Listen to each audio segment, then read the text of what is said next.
Oxygen से संबंधित जो समस्याएं या परसेप्शन देश में या दिल्ली शहर में बन रहा था या बनाया जा रहा था, उसके संदर्भ में भारत सरकार ने बहुत प्रभावी कदम उठाए हैं। स्वयं प्रधानमंत्री जी ने लगातार पिछले 3 दिन में सभी संबंधित पक्षों से, और आज तो ऑक्सीजन मैन्युफैक्चर करने वाली बड़ी बड़ी कंपनियों के साथ भी बहुत विस्तार से बैठकें की हैं। 16वीं बैठक मुख्यमंत्रियों के साथ की है। आप जानते हैं कि इंडस्ट्रियल ऑक्सीजन, उसका इस्तेमाल भी बैन करके और एक प्रकार से उसको भी मेडिकल ऑक्सीजन के रूप में कैसे देश इस्तेमाल कर सके। ऑक्सीजन जहाँ जहाँ बनती है वहाँ से उन सब संबंधित स्थानों पर, प्रदेशों में जहाँ के लिए उसका अलॉटमेंट भारत सरकार ने किया है, वहाँ पर अनहिंडर्ड तरीके से वो पहुँचे, उस संदर्भ में। और उसके साथ साथ होम मिनिस्ट्री के द्वारा ऑर्डर निकालकर उसमें किसी भी प्रकार की बाधा पहुंचाने वाले के खिलाफ सख्त कार्रवाई करने के लिए एक्शन लेने से लेकर और हाईएस्ट लेवल पर भारत सरकार ने कंट्रोल रूम्स स्थापित किए हैं, जिन कंट्रोल रूम्स में वरिष्ठ अधिकारी इस बात को भी सुनिश्चित करेंगे कि जिन स्टेट्स को जो जो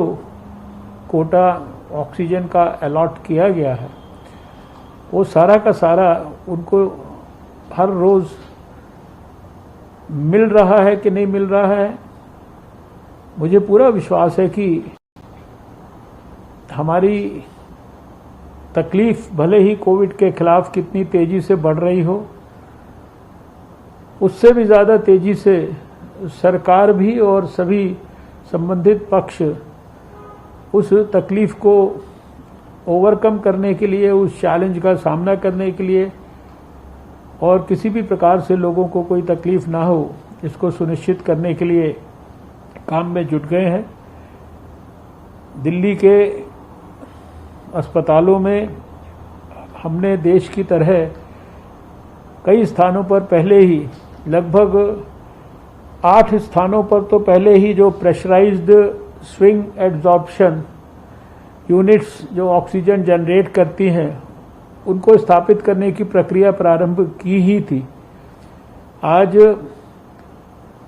प्रधानमंत्री जी के निर्देश पर डीआरडीओ, टाटा सन्स की मदद से यहाँ कम से कम एम्स में, एम्स झज्जर में, सफदरजंग में, लेडी हार्डिंग मेडिकल कॉलेज में, आरएमएल अस्पताल में, इन सब स्थानों पर भी और नई टेक्नोलॉजी का प्रयोग करके और ऑक्सीजन जनरेशन की भी कैपेबिलिटी अलग से